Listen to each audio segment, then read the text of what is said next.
আপনি কি জানেন জাহান্নামের সবচেয়ে ভয়ানক এবং সর্বনিম্ন স্তরে কাদের জায়গা হবে? কাফের বা মুশরিকদের নয়, বরং মুনাফিকদের।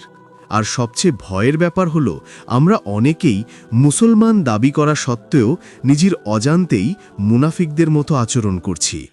আজ মিলিয়ে নিন, কোরআনে বর্ণিত মুনাফিকদের 10টি অভ্যাস আপনার মধ্যে লুকিয়ে নেই তো?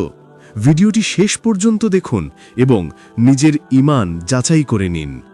নাম্বার 1, অশ্লীলতা পছন্দ করা। যারা সমাজে অশ্লীলতা ছড়াতে চায় বা পছন্দ করে, কোরআন মতে তারা মুনাফিক। নাম্বার 2, মিথ্যা বলা। মুনাফিকরা কথা বলার সময় মিথ্যা বলে।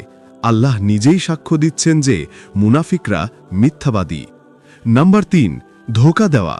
তারা মানুষকে ধোঁকা দেয় এবং ভাবে তারা খুব চালাক, কিন্তু মূলত তারা নিজেকেই ধোঁকা দিচ্ছে। নাম্বার 4, ওয়াদা ভঙ্গ করা। 4 নম্বর, ওয়াদা রক্ষা না করা।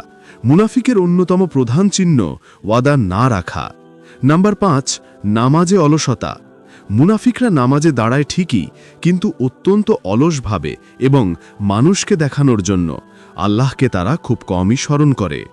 নাম্বার 6, জামাতে নামাজ না পড়া। বিনা কারণে জামাতে নামাজ ত্যাগ করা। রসুল সাল্লাল্লাহু আলাইহি ওয়াসাল্লামের যুগে কেবল মুনাফিকরাই জামাত তরক করত। সাহাবীরা অসুস্থ ব্যক্তিকে কাঁধে ভর দিয়েও জামাতে নিয়ে আসতেন। নাম্বার 7, দ্বিমুখী আচরণ। এরা সুবিধাবাদী, যখন যার কাছে যায় তার মতো করে কথা বলে এবং মানুষের মধ্যে বিভেদ সৃষ্টি করে।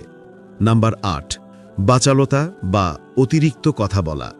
লজ্জা ও অল্প কথা বলা ঈমানের অঙ্গ, আর অশ্লীলতা ও অতিরিক্ত বাকপটুতা নিফাকের লক্ষণ।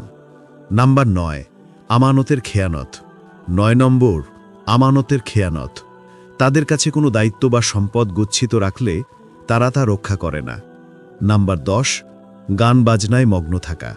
পানি যেমন জমিতে ঘাস উৎপন্ন করে, গান বাজনা তেমনি মানুষের অন্তরে নিফাক বা মুনাফিকি সৃষ্টি করে।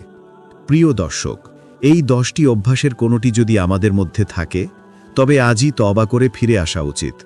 আল্লাহ আমাদের সবাইকে খাঁটি মুমিন হওয়ার তৌফিক দান করুন, আমিন। ভিডিওটি শেয়ার করে আপনার বন্ধুদেরও সতর্ক করুন। এমন আরও ভিডিও পেতে চ্যানেলটি সাবস্ক্রাইব করুন। জাযাকাল্লাহু খায়রান।